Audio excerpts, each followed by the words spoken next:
All right, hello. I'm going to hopefully give you some suggestions and tips about how to write a discussion for Gen Chem Lab the way that I want them to be done. Like most things, the way I do it may not be exactly the same as other people want, but this is sort of the, the way that I want you to structure and create your discussions. All right, so let's look at the different there's types of or parts of the discussion. So for me, there are three major parts of the discussion. First, we're going to restate the purpose. Then we're going to present our results, and that could be several results or it could be one major one. We're going to talk about how good those results are, and then we are going to discuss any errors that there are or potential errors that could have happened in the actual lab itself. So this is again going to be a typed document. For all of these, they're going to be typed using a professional 12-point font. I suggest you type them in Word. Make them double spaced with 1-inch margins. If you're using chemical structures or chemical formulas, you need to use the appropriate subscripts or superscripts for charges or coefficients. Just make sure you're using that. The other thing that I really want is when you're typing it, you should always include this first leading zero. So don't just do the decimal point, then the number. It should include a zero in front. And finally, these need to be written in third person past tense. This is all stuff that you have done, so it should be in the past. And you want to get in the habit of using third person. So no I or we. Make it third person. Right? All of these discussions will be, again, typed, written, and you will upload them as in a separate spot on Moodle at the appropriate deadline. So that'll be clear on Moodle, but we'll also talk about it in the lab. So there's not really a requirement about how long it has to be or how short it has to be. It has to be so that you can cover those three major areas, right? The purpose, the results, and any error discussion that you have. Sometimes it could be half a page, sometimes it could be multiple pages. It really depends on the individual lab. I want you to make sure you're covering those things well, not necessarily trying to reach some sort of limit. So just like in the lab notebook, when we say where we want to write the purpose, we want to have a single sentence at the very beginning that clearly states what this lab is trying to do. And you don't want to use the purpose or any synonym like goals or objective. You want to clearly state what you're trying to do. At the end of the lab, what values are you going to get, or what thing are you going to determine? Right? That could be, if we're doing it like a fuel and a Bic lighter lab, that could be we're trying to determine the molar mass of something. It could be we're trying to identify an unknown. It depends on the lab, but you should be able to clearly state that in a single sentence about what we're trying to do. Just like in the lab notebook, we want to avoid things that are in the lab about the things we're trying to learn. We want you to learn stuff, but for this section, this discussion, we really want you to focus on what is the major results, what are the major findings we're trying to do, what is the reason we're doing the lab.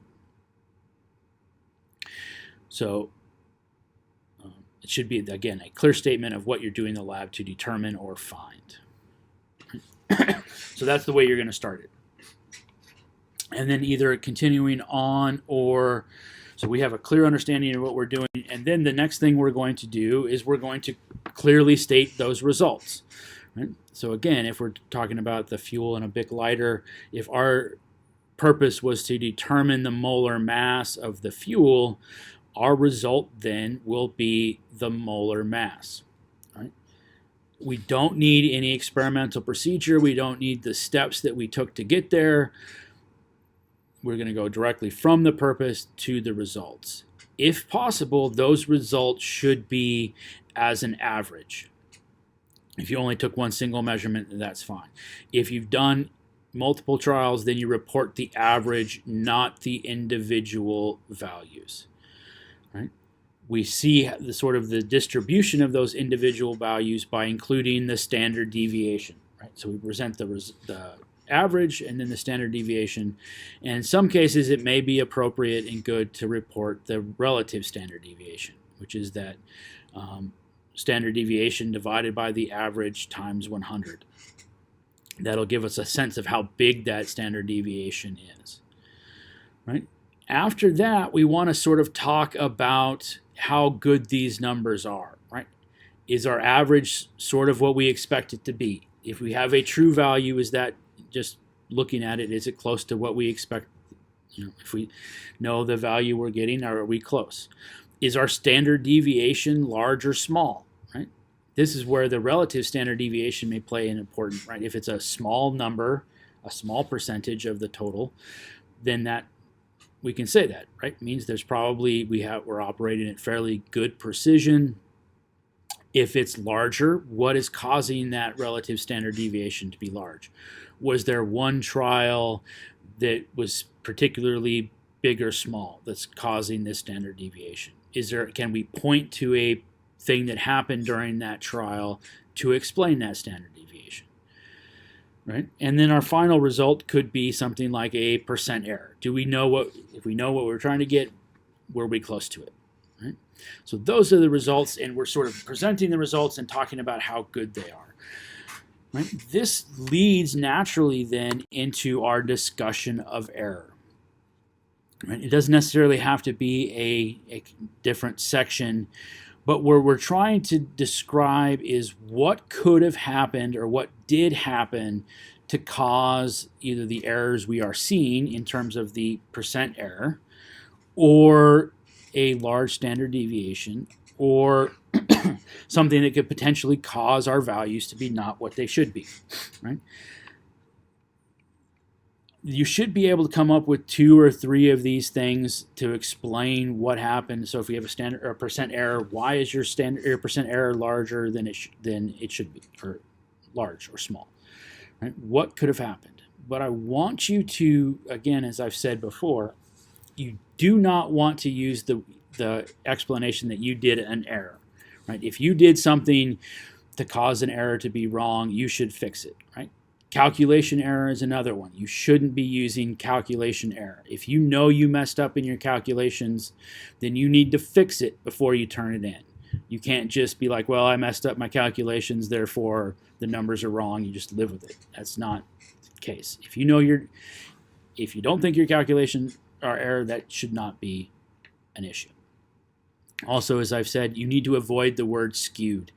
Skewed doesn't give us very much specifics. We want to have a direct relationship between what we're saying happened or could have happened and the result.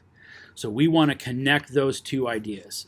So if one of the trials was exceptionally larger than the rest, maybe that is an error, right? Maybe if we're doing a titration, maybe we over titrated that one, right? Which led to one value having a larger average, which pulled all of our average values higher than it should be, which could attribute maybe to the error, right? We want to connect the error, whatever we're saying did or could have gone wrong, directly to the results we're reporting. And those results should directly address the purpose that we said for the lab. So we're, again, taking the purpose. This is what we're trying to do. This is what we found. And this is why we're confident in those numbers. If we have some uncertainty, those need to be discussed.